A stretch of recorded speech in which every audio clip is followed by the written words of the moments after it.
Well, we have a few minutes for questions, not too many. Let me remind you that this afternoon at 1:30 we will continue and we will have a real debate, I hope, this afternoon, but we have a few minutes for some questions. If anybody wants to take the opportunity, now just raise your hand. Professor Risnavasan. You have a microphone there. Question of clarification to Chris Hope. The way I understand your uncertainty, the probability distributions that you are drawing, is start from a range of values for each of the parameters that go into it, simulate the outcomes, and thus generate the distribution of outcomes. Now, it seems to me that's not quite the uncertainty that one would, my way of thinking, you have a joint distribution of values for the parameters, and depending upon the joint distributions and how they interact, the parameters interact in the model, you generate the distribution of outcomes. It's true that you don't have enough information to put together a joint distribution, but why not start with some prior distribution and see, as information comes in, update the prior distribution and see what sort of outcome probability distribution of outcomes it generates. This is more, it's not uncertainty per se, it's simulations, distribution of simulations rather than distribution of outcomes in a probabilistic sense, if I understand you correctly. It's a very fair point. What's actually done is you're trying all the time with all the different parameters that you've got in uncertainty ranges for to get encompassing the ranges that there are in the literature or in the research. That's why you end up with 1.5 to 5 degrees for climate sensitivity and so on. You don't want to pick one number, you want to use those. And then you do run those through as joint probability distributions all the way through the model. That's how it works. You run 10,000 times with the model, picking from each of these distributions and building up a probability distribution for the output built based on these joint probability distributions for the inputs. Now, you have to be quite clever if you think there's correlations between the inputs, and I talked in one of the experiments there about having correlated inputs. Most of the time, what you want to try and do is design your model so you don't have lots of correlated inputs. You want to design it in a clever way so you can have fairly independent inputs. But sometimes you do have to have those correlations in there, and that is possible in the model, and you can run with correlated input distributions and work out what the output distribution is. As the last slide showed for the value of information, then you can then talk about what happens if you get better information at some point in the future, and you do some hedging strategy up to then, and when you get the better information, you split the strategies up according to the information that you get, and that can tell you something about how much that information is worth to you. And I only showed it the value of information for a scientific parameter, the climate sensitivity. Obviously, it would be nice to have it in there for things like the impact function exponent, one of the things that Nick highlighted as being very important, and the value of extra information about that. It will be very good to see what that is now, and indeed to see how all those numbers change, post-Stern. They were all pre-Stern numbers, runs done before the Stern review came out. So I think I'm going to be busy for a few months trying to get those post-Stern numbers out.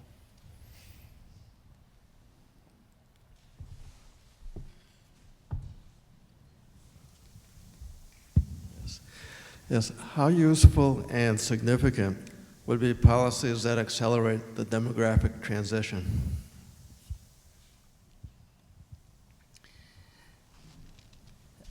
I think the policies that accelerate demographic transition are valuable in their own right. I mean, they're essentially reasonably well understood now, I think. It's job opportunities for women, education for girls and women, access to reproductive health services.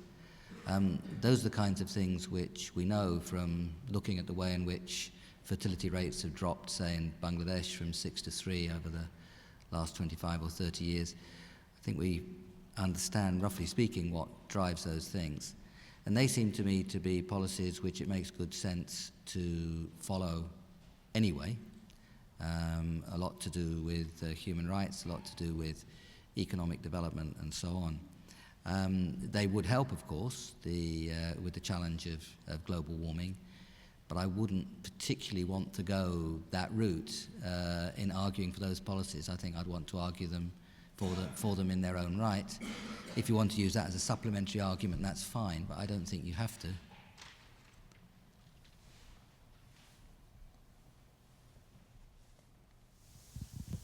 This is another clarifying question. I didn't get a sense in the model how reduced form it was. Do you actually try to trace out the future of energy consumption and decide when the transition from oil to coal is taking place and so on? Or are you just making an assumption about how fast the temperature is going to rise and an assumption about how costly it is if the temperature rises? I mean, are you figuring out how much the temperature is going to rise on the basis of exactly which technology is being used at which time? And if so, I'm just curious how long you're projecting oil is going to last and things like that. It's a good question. The answer is it's a very reduced form model. It doesn't have anything in there in terms of an explicit modeling of the energy sector, so the different fuels and so on. It starts at the point of saying what the emissions of the different greenhouse gases are. So you need to feed into the model what the emissions of CO2 are going to be, methane, sulfur hexafluoride, the other gases that are important in terms of causing climate change. And from there you can work out what's going to happen to the concentrations, the forcing, the temperature, all the while bringing in the chain of uncertainties that Sir Nicholas has been talking about and working through to the impacts at the end and getting the uncertainties there. So it doesn't have an explicit energy model on the front of it. It would be nice to have one there, but it, as a lot of the work in the IPCC has gone on into building up that kind of emission pathway that's there and ready-made for us to use, I decided that wasn't the best way of using the effort on this model. On the cost side, we did try to, ask yourself the question, how can you start to control the emissions and get them to peak in 20 years' time and gradually come down? And in looking at that, we did try to look at the possibilities of different kinds of technologies and when they might come in. I mentioned we looked at the cost of trying to limit to 550 along the kinds of paths I described. And there is an implicit timing in one of those approaches that we took, because we did look at the different technologies, ask when they might start to come in, and then you do get a different balance of energy use from that kind of thing. But it's not integrated into that full model. My own view on these models is that at some point you've got to try to stop loading lots of things in, and we looked on the whole at the cost side separately from that overall modeling, because you can get involved in much more detail than you could possibly handle in a grand model. Your turn. Yep. Thanks. I have another question for Dr. Hope regarding the page model. I'm curious about the choice of the A2 SRAS scenario as the scenario underlying the run you used, or that was used in the Stern review. I know a number of the assumptions used in that SRAS scenario, particularly population, but also economic growth rates, may become somewhat problematic, especially if you extend the model out to 2200. And I'm curious if you've tried running the page model with, say, the A1F or A1B scenarios and how that changes the outcome. Yeah. One reason for using the A2 scenario was that it was one of the only two scenarios in the third IPCC report that had some probabilistic information on it. There were several runs which you could use to say roughly what sort of range of answers might come out if you use that scenario. The other one that was put in that kind of detail was scenario B2, and I've done quite a lot of runs with scenario B2 as well. And the third one, which has come along since the IPCC, is the Common Poles image scenario, business as usual. And if you look carefully at the last couple of slides where I was talking about optimal scenarios and values of information, you would have seen that the business as usual scenario for that one was the CPI, the Common Polls Image scenario. So you can run whatever you like as being your business as usual scenario, put some uncertainty around it, the model allows you to do that, and then see what impact that has on the answer. But it's a good question. You ought to be very wary about just taking one scenario. One of the interesting results that seems to come out of the model is that the social cost of carbon doesn't seem to vary very much depending on which scenario you impose it on. And if you want to know the reason for that, I suggest we do it in discussion, because it's quite a complex reason, which took a few runs to find out why that was.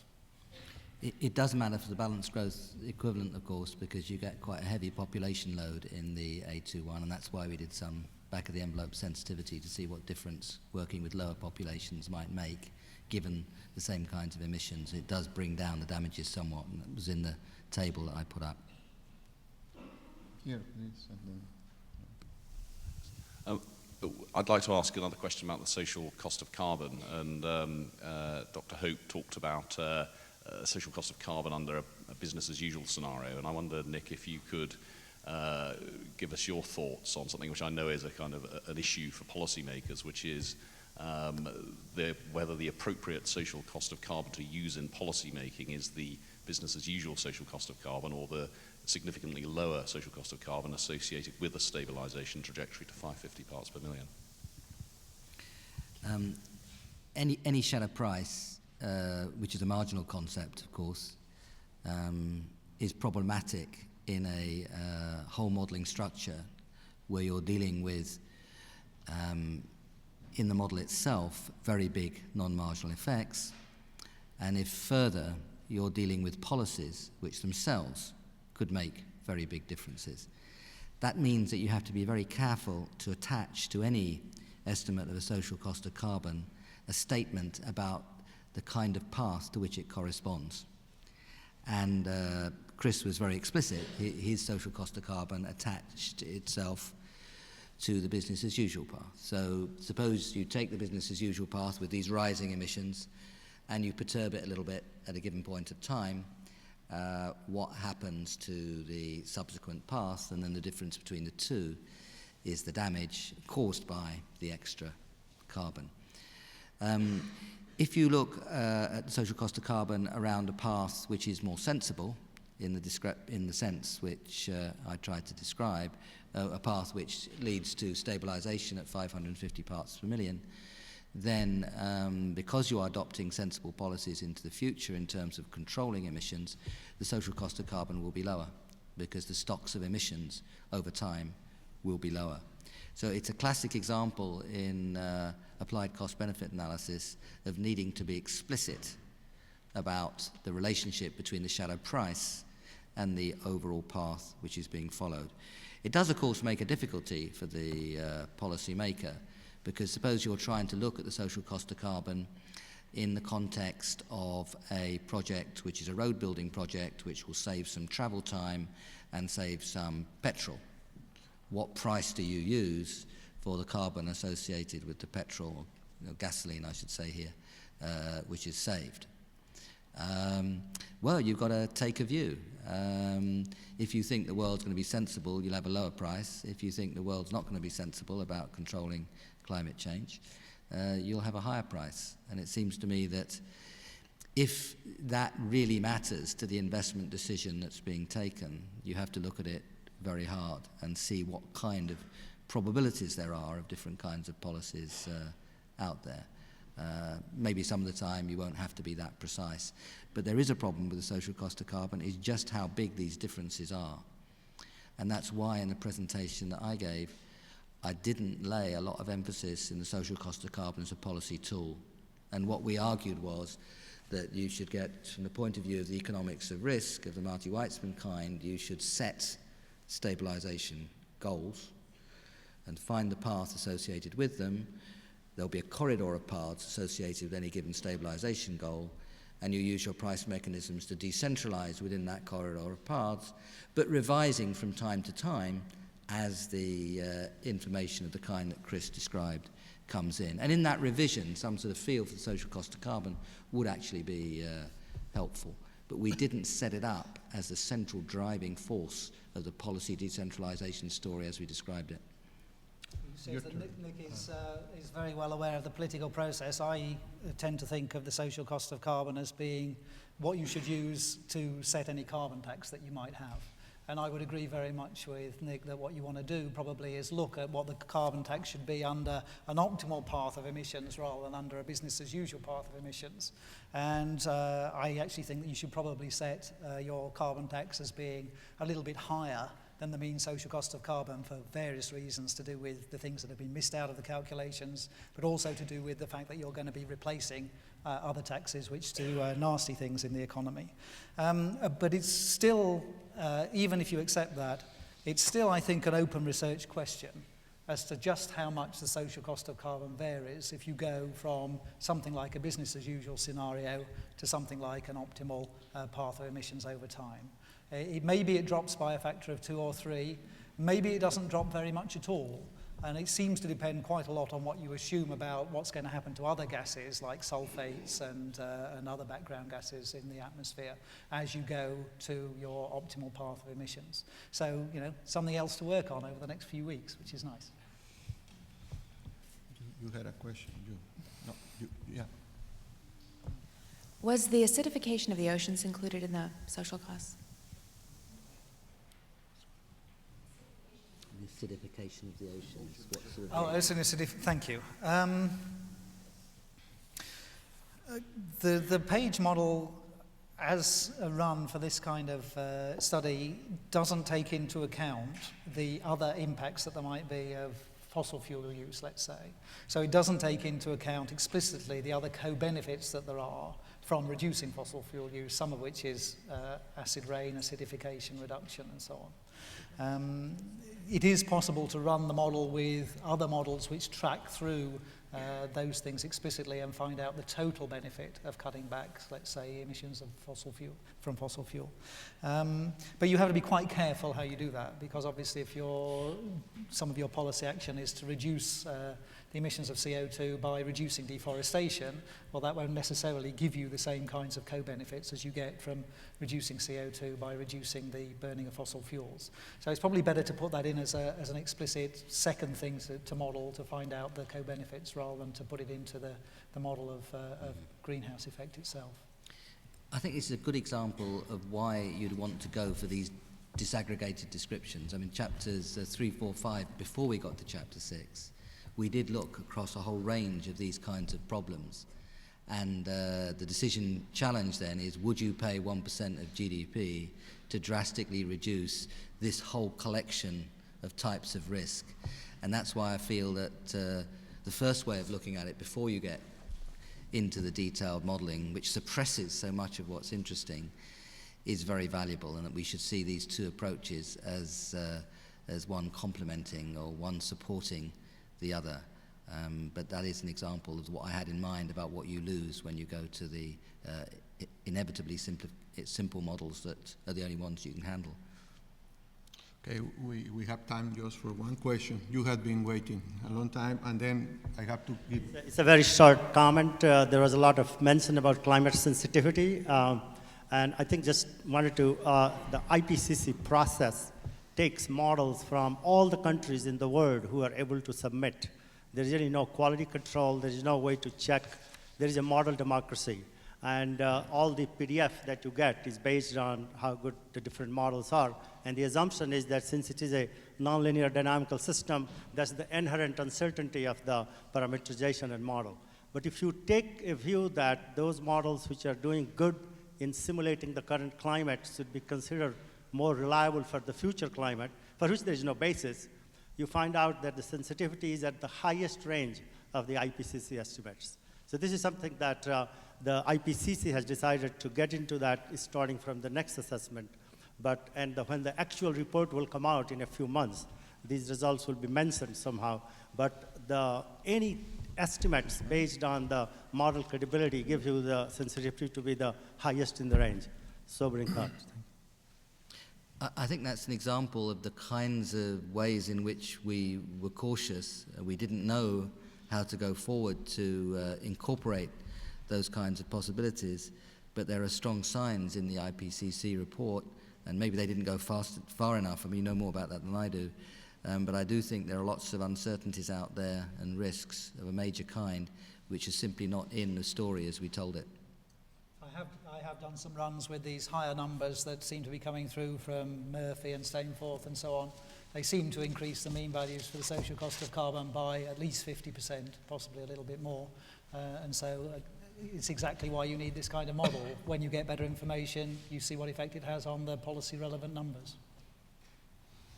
Well, we run out of time, so allow me just to give Dean Speth the opportunity of having the last word in this morning session. Thank you. I will be brief, I promise. First, I just have to, on behalf of everyone here, express thanks to Nick and his colleagues for what they've done in this remarkable report, for coming to Yale and spending the day with us, and even more for putting up with Washington and making the presentations in Washington. We think that was probably the biggest contribution you could possibly make.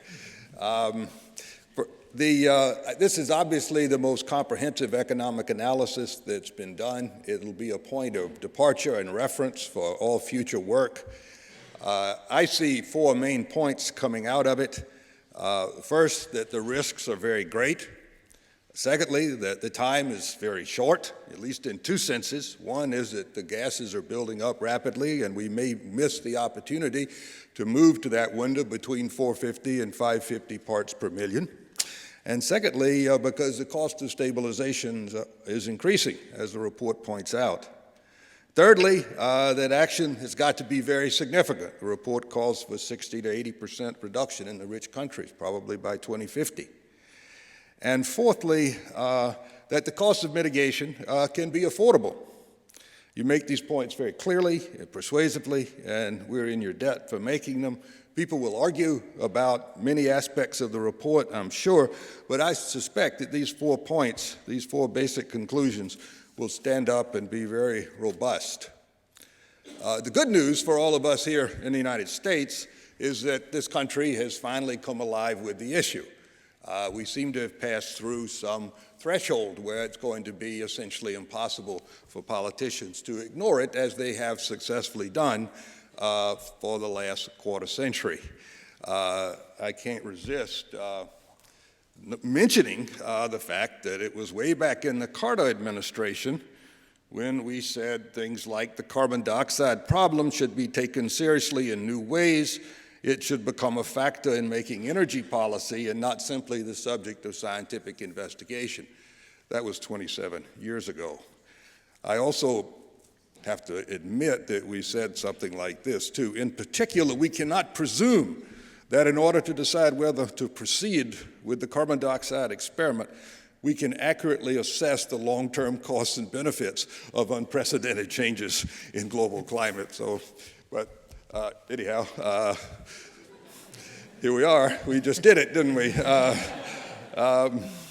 But the fact that we wasted a quarter century or more here in getting busy with this problem leads the Stern Review to say things like, when it talks about what can be done, to use a phrase like avoid the worst, because this is now a chronic disease that our planet has, and we will be coping with it for a long, long time.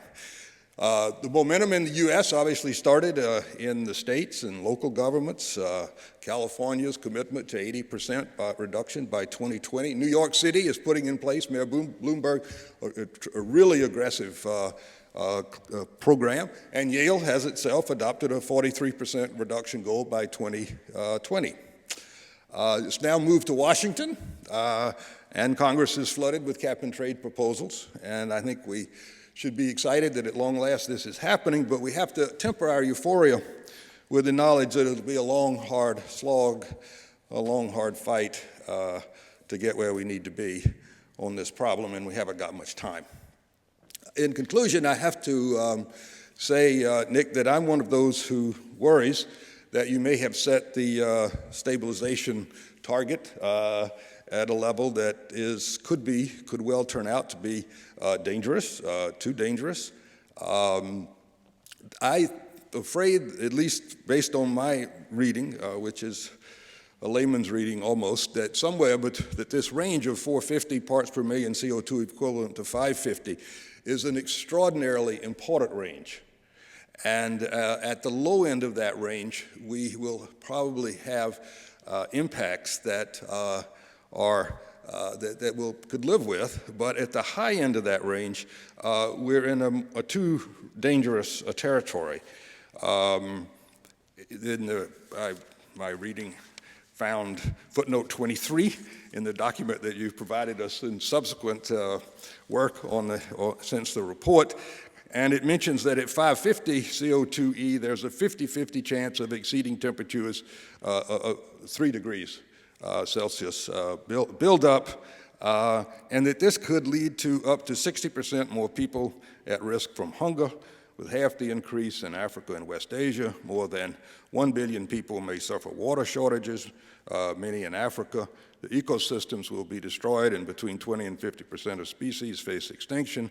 Serious droughts in Europe and California could occur as often as once every 10 years, and the risk of abrupt and major events such as the onset of irreversible melting of the Greenland ice sheet increase dramatically. And it indeed does, because this 3 degrees global average is probably 6 or more over Greenland. And this is why, of course, the European Union has tried to avoid a goal of as high as 3 degrees, running that risk by talking about a goal of 2 degrees, and or a maximum of 2 degrees, I should say. And people like Jim Hansen and many others believe we have to come in below that level to really be safe. And so we're back down at this end of the spectrum from 450 to 550 that's very, very close to 550 if we want to avoid and not run a big risk of this 3 degree or plus global average warming. Indeed, the report itself mentions that if greenhouse gas levels could be stabilized at today's levels of 430 CO2e, mean global temperatures would eventually rise to about 1.1 to 3 degrees above the pre-industrial level. So you have to ask, well, 1 to 3, that's an important range. What might we have already done, having raised the gases up to 430 CO2e? And the report goes on to say that there have been sensitivity analysis done, and that these sensitivities imply that there is up to a 1 in 5 chance that the world would experience a warming in excess of 3 degrees Celsius above the predetermined levels, even if greenhouse gas concentrations were stabilized at today's level of 430 parts per million. In other words, there's a 20% chance that we've already bought the ranch here.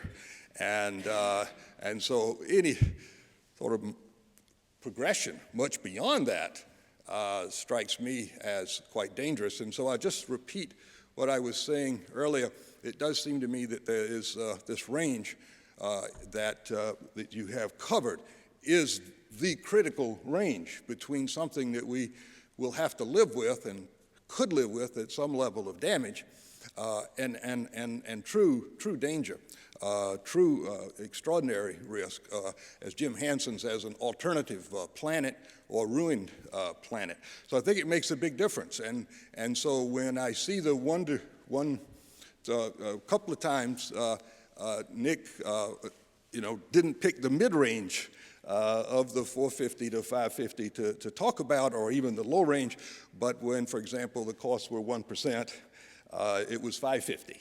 And a couple of times I think I heard the phrase stabilize at 550 or something of that effect. And I would just say that it strikes me as important to make distinctions in that range, and as much as possible we should be focusing very heavily on the bottom of that range. But that's my own little comment. You'll have many other comments this afternoon from people who are very expert, and I'm sure that it'll be a wonderful discussion this afternoon. And again, thank you so much for coming and contributing and for doing this report and going to Washington. Appreciate it.